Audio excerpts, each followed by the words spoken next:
여러분, 우리 인간 참 안 변한다 이런 말 많이들 하죠. 3살 버릇 8까지 간다고 어렸을 때 겪었던 감정들, 그리고 그로 인해 형성된 무의식적 생각 패턴이나 버릇은 정말 쉽게 바뀌지 않고 인생 전체에 영향을 끼치게 됩니다. 그럼에도 우리는 계속 어떤 변화를 꿈꾸게 되죠. 뭐 이번엔 진짜 제대로 해볼 거야 뭐 이런 생각을 한다든지, 아니면 이번엔 진짜로 좀 긍정적으로 좀 나를 사랑해 줄 거야 이렇게 하지만 이 자체가 정말 어렵게 느껴질 수밖에 없는 게, 이번엔 진짜 제대로 해볼 거야 라고 말한 사람은 지금까지 본인이 제대로 안 해왔다고 느껴왔기 때문에 그런 다짐을 했어야 하는 것이고, 이제 나를 사랑해 줄 거야, 긍정적이어질 거야 라고 다짐한 사람은 그전에는 그렇게 못 해왔기 때문에 그런 다짐을 한 것이죠. 그러니까 이전까지 살아왔던 방식이 그러한데 우리가 이걸 말 한마디, 이 다짐 한 번으로 바꾸려고 하니까 당연히 어렵게 느껴질 수밖에 없겠죠. 그러니까 이렇게 해볼 거야, 저렇게 해볼 거야 라는 다짐을 한다는 건 지금까지 그렇게 못 해왔다는 방증이 되기 때문에 우리가 변화라는 걸 한다는 건 말 그대로 쉬운 일이 아닌 거죠. 이 우리의 정체성, 이 아이덴티티는 그대로인데 행동과 습관만 바꾸려고 하니까 작심삼일에 그치게 되고, 잠깐 동안 바뀌었던 행동도 결국에는 다시 원래 내 정체성에 맞는 행동으로 다시 돌아가게 됩니다. 저는 이 정체성이라는 게 사실 굉장히 참 무서운 거라고 생각을 해요. 예를 들어 나는 원래 좀 게으른 사람이야 라는 이런 강한 정체성을 가지고 사는 사람은 매번 오늘은 열심히 해보자 라고 다짐하고 또 억지로 겨우 행동을 하는 게 일상이 되겠죠. 하지만 그것은 너무 힘들 겁니다. 이건 원래 나의 방식이 아닌 것이기 때문에 금방 지칠 수밖에 없는 거죠. 나는 원래 게으른 사람인데 게으르지 않은 행동을 하려면 당연히 힘들겠죠. 혹은 뭐 MBTI 같은 그런 어떤 특정 기준에 자신의 정체성을 맞춰서 나는 I라서 내성적이야, 나는 또 뭐라서 원래 감정 기복이 좀 심해, 나는 원래 또 뭐라서 계획적이지 못해, 이런 식으로 스스로를 정의하고 나면 거기에서 벗어나는 모든 행동은 나답지 않다는 불편함을 동반하게 될 겁니다. 물론 뭐 실제로 나에게 그런 면이 있는 것도 사실이겠죠. 내가 뭐 I니까 이래, 뭐 내가 뭐 뭐니까 그래, 이런 게 어떤 기준을 통해서 나온 것이기 때문에 물론 나에게 원래 그런 면이 있는 건 사실이겠지만, 이렇게 나를 한 방향으로 정의하고 계속 그에 맞는 방식으로 치우치게 되면 그 정체성은 더 강해지게 되고 그와 어울리는 태도로만 계속해서 살아가게 될 겁니다. 아무리 원래 내가 계획적이지 않는 사람이라고 해도 분명히 어떨 때는 계획적으로 해야만 하는 순간들이 있겠죠. 그리고 내가 아무리 감정 기복이 심해도 그 기복 때문에 내 인생까지 정말로 힘들다면 그걸 계속 고수해야 할 필요는 없을 겁니다. 하지만 우리 인간은 흔히 그런 아이덴티티, 이 정체성을 더 강하게 하고 싶어하는 그런 성질이 있습니다. 우리 명상에서는 그걸 이고라고 하죠. 난 이래, 난 저래, 난 절대 이런 건 안 하고, 난 절대 이런 성격이야, 난 이런 사상이고, 난 이런 철학이고, 이런 어떤 기준을 계속해서 더 강하게 만들고 싶은 게 인간이고, 그런 걸 통해서 이 나라는 존재, 이 세상과 분리된 나라는 존재를 인식할 수 있게 되는 거죠. 그리고 그 기준에서 벗어나게 되면 뭔가 삶이 잘못됐다고 느끼게 되고, 그 기준에 맞을 때만 자신을 인정해주고 아닐 때는 자신의 감정이고 뭐고 다 밀어내게 되면서 어떤 본질적인 나의 원래 어떤 감정이나 나의 어떤 직관, 이 나에게서 올라오는 것들을 혼자서 계속해서 판단하면서 허용할 것만 허용하고 허용하지 않는 것은 계속 허용하지 않게 되면서 실제로 내가 싫어하는 나의 부분을 인정하지 않게 되고, 이 온전한 나로서 살아가는 게 아니라 우리가 이고, 이 내가 만든 기준에 맞춰서 나를 정의하며 계속해서 살아가게 되는 거죠. 그리고 이 정체성, 이 아이덴티티라는 것은 어렸을 때 토대가 많이 갖춰지게 됩니다. 길게는 청소년기까지 우리의 무의식이 많이 형성되는 시기라고 하죠. 그래서 어렸을 때 부모님께 계속 혼나고 특정 어떤 기준, 뭐 예를 들어서 뭐 몇 점 이상 무조건 맞아야 해, 뭐 아니면 어느 대학 정도는 가야지 뭐 내가 인정을 해줄 거야,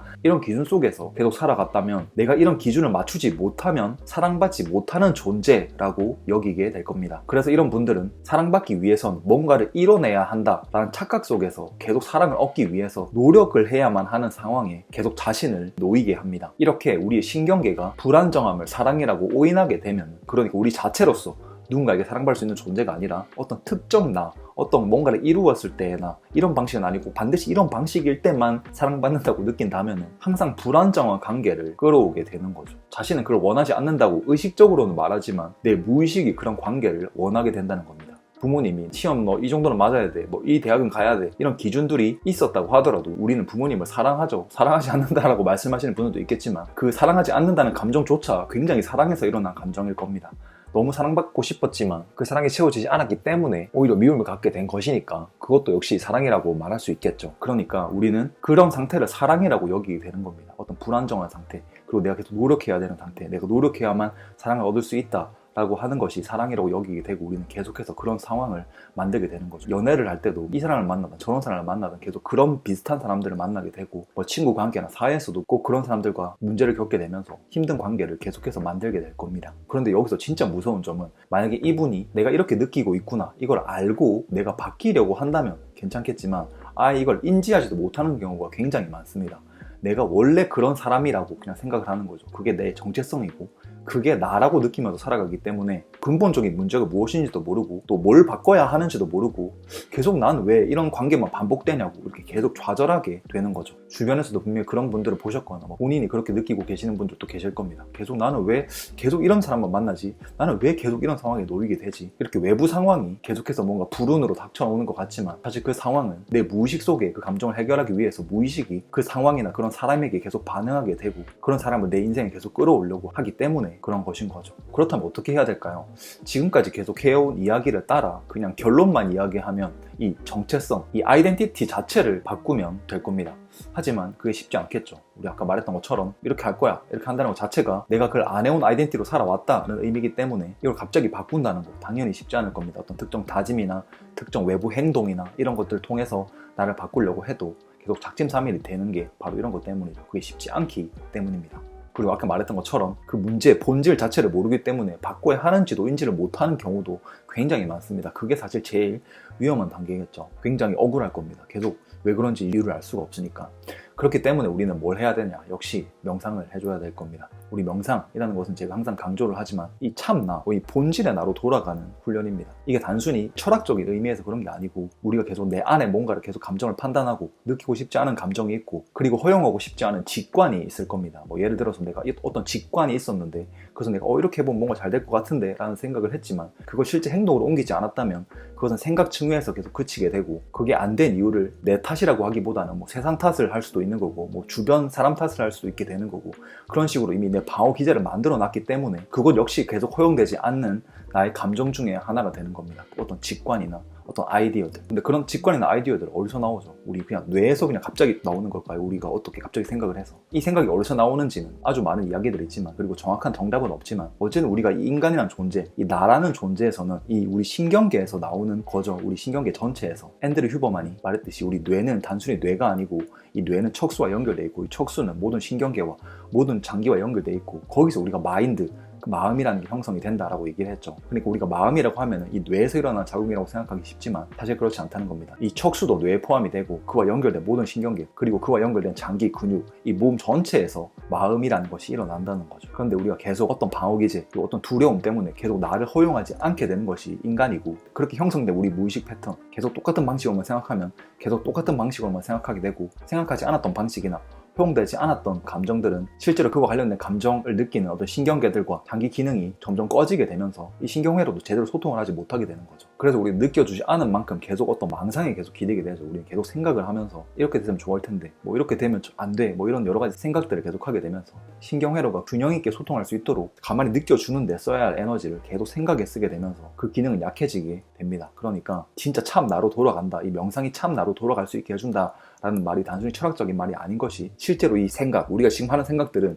지금 이미 구성되어 있는 나의 신경 패턴에서 나온 생각이죠. 우리 신경계는 이 헤베 법칙이라고 해서 같은 방식으로 발화된 신경 패턴은 계속해서 더 강화되게 됩니다. 그러니까 나는 안 돼 라는 게 계속 반복되다 보면 그것이 우리 DMN, 우리 디폴트 모드 네트워크로 넘어가게 되고 그것이 내 자신, 내 정체성으로 느끼게 된다는 거죠. 그런데 이 신경 패턴 그대로 우리가 계속 살아간다면 계속 똑같은 생각만 하게 되겠죠. 그렇게 우리의 감정을 안 느껴주고 같은 감정에서 같은 생각을 계속하게 되면서 계속 같은 행동과 같은 뷰로 세상을 바라보게 되는 거죠. 그런데 반대로 우리가 계속 나는 생각 이것들을 뭐 우리가 갑자기 생각 안 할 수는 없습니다. 우리 명상을 하면 생각을 갑자기 안 하게 된다고 생각하시는 분들이 많이 있는데 사실 그렇지가 않습니다. 우리 생각은 자기도 모르게 계속 하게 되는 거죠. 그럼에도 명상을 할 때는 우리가 생각이 났네 하고 알아차려 준 다음에 다시 내 몸으로 의식을 옮기죠. 우리가 흔히 쉽게 하는 방법으로는 호흡에 의해 움직이는 내 배를 느껴보라 라고 이야기를 하죠. 그러니까 이 작업이 뭘 하는 거냐면 느껴주지 않았던 감정 그러고 인해 꺼졌던 신경계를 다시 느껴주는 겁니다. 이 생각에 계속 망상하면서 쓰는 에너지를 다시 내 몸을 느껴주는 에너지로 돌려주는 거죠. 그렇게 허용되지 않았던 감정을 조금씩 허용해 줄 수 있게 되면서 신경계는 균형을 찾게 되고 우리는 참 나의 이 균형 있는 나에 가까워지게 되는 겁니다. 이 이고 상태, 난 이렇고 난 이래, 난 무조건 이거야, 난 이건 절대 아니야 이런 어떤 한 방식의 어떤 패턴이 아니라 그냥 있는 그대로의 나를 열어주게 된다는 거죠. 그렇기 때문에 저는 명상이 굉장히 중요하다고 생각합니다. 저는 정말 진심으로 모든 사람이 명상을 해야 된다고 생각합니다. 우리가 어렸을 때는 이렇게 균형된 이 의식을 그대로 받아들일 수 있는 몸 상태를 가지고 태어나게 되지만 계속 허용해주지 않게 되면서 우리 자신과 멀어지게 됩니다. 나는 이런 방식으로만 존재하고 싶고 이런 방식은 절대 존재하기 싫고 이런 어떤 이고가 생기게 되는 거죠. 이 외부와 나를 분리해서 딱 나라고 느끼고 싶은 어떤 감각을 가지고 싶은 겁니다. 하지만 그 감각이라는 것은 불균형할 수밖에 없습니다. 우리는 인간이기 때문에. 그렇기 때문에 우리는 이 생각을 멀리서 바라볼 수 있는, 생각이 떠오른다 하더라도 다시 생각을 놓아주고 그대로 내 몸의 감각을 느껴주는 이 단순한 작업을 옳은 방법으로만 잘 하게 된다면 내면의 균형을 찾게 됩니다. 이 내면의 균형을 찾게 되면 아침에 일어났을 때 다른 감정으로 일어날 수 있게 되고, 다른 감정으로 일어났다면 다른 생각을 할 수 있게 되겠죠. 그렇기 때문에 그 다른 생각, 그 아이디어로 또 다른 행동을 할 수 있게 되는 거죠. 데이비드 호킨스의 의식의 지도, 제가 이거 자주 많이 쓰는 건데 여기서 보면 이렇게 점점 더 감정이 많이 바뀌는 거 보이죠. 그러니까 우리가 직관으로 뭔가 올라와서 나 이런 걸 해야지 했음에도 하지 못하는 이유는 우리 어떤 감정 상태, 이 주파수 상태가 낮은 상태에 있다는 겁니다. 이렇게 두려운 상태에 있거나 죄책감을 가진 상태에 있거나 화난 상태에 있으면 우리는 그 직관을 그대로 허용하고 실천하기 힘들겠죠. 하지만 우리가 신경 패턴의 균형을 찾으면서 우리가 의식을 그대로 허용할 수 있게 될 때는 점점 이렇게 용기 혹은 자발성 이 등의 감정이 생기게 되면서 우리는 행동으로 옮길 수 있게 됩니다. 그러니까 망상으로만 있던 것이 이제 진짜 내 행동으로 나오게 되면서 이제 어떤 균형을 찾을 수 있게 만들어주는 게 명상이라는 거죠. 그러니까 명상을 통해서 참 나를 찾는다, 최고의 나, 저는 최고의 나라고 많이 표현을 합니다. 말 그대로 정말 이 best version of myself를 꺼내는 그런 어떤 훈련이 되기 때문에 저는 명상이라는 것이 정말 모두가 해야만 하는 정말 아주 아름다운 연습이라고 생각합니다. 제가 항상 말하는 거지만 정말 모두에게 각자의 아름다움이 있고 각자의 어떤 목적이나 각자의 욕망을 실현시킨 능력이 다 자기 자신 안에 있다고 생각합니다. 모든 나무들이 이 우주의 생명력을 그대로 받아서 성장하게 되잖아요. 우리도 그 생명력을 그대로 받을 수 있다면 좋겠지만 우리는 여러 가지 생각을 하면서 현재에 가만히 머물러서 내 어떤 감정을 그대로 허용해주기보다는 생각을 통해서 과거로 갔다가 미래로 갔다가 과거를 생각하면 후회하고 미래를 생각하면 걱정하는 그런 데 이 생각을 많이 사용하게 됐지만 우리가 그대로 이 의식을 허용한다면 우리도 나무와 다르지 않게 이 생명력, 이 의식을 그대로 허용하면서 나무가 성장하듯이 우리도 성장하게 된다고 생각합니다. 그리고 그 성장을 하는데 필요한 어떤 결핍, 이 결핍도 당연히 성장이 필요하겠죠. 우리가 결핍이 없다면 성장해야 된다는 욕구도 없을 겁니다. 그러니까 결핍이라는 것도 하나의 선물이라고 정말 진심으로 생각하고, 하지만 그 결핍을 그대로 두면 정말 말 그대로 고통이 되겠죠. 근데 그 결핍을 허용하고 그를 통해서 내 욕망도 인정하고 그를 통해서 내 신경계의 안정을 찾기 시작하면 우리는 감정이 달라지고 생각이 달라지고 행동이 달라지게 될 겁니다. 이건 직접 경험해보지 않는 이상 어떤 컨셉이나 개념일 뿐이죠. 그래서 각 어떤 컨셉들이 틀린지 맞는지 이런 걸 또 따지는 분석적인 사고가 계속 개입이 돼서 또 이 개념 맞아, 이건 틀려 하게 되지만 그냥 그런 것들 다 내려놓고 정말 어떤 마음 공부, 영성에 대한 공부 그런 거 정말 다 너무 좋지만 그런 공부를 통해서 그 개념들을 정말 진심으로 제대로 이해하기 위해서는 이 실천이 먼저 필요한 거죠. 이 실천을 통해서 내 신경계가 바뀌지 않는 이상 예를 들어서 내가 긍정적이로 다짐하고 계속 긍정과 관련된 생각을 하더라도 내가 긍정적인 생각을 하고 있는데 누가 갑자기 부정적인 얘기를 하면 그 부정적인 얘기를 한 분보다 더 부정적이어진다면 사실 이 신경계가 많이 바뀌었다고 할 수는 없겠죠. 내 의식을 그대로 허용하고 있다고 볼 수는 없다는 거죠.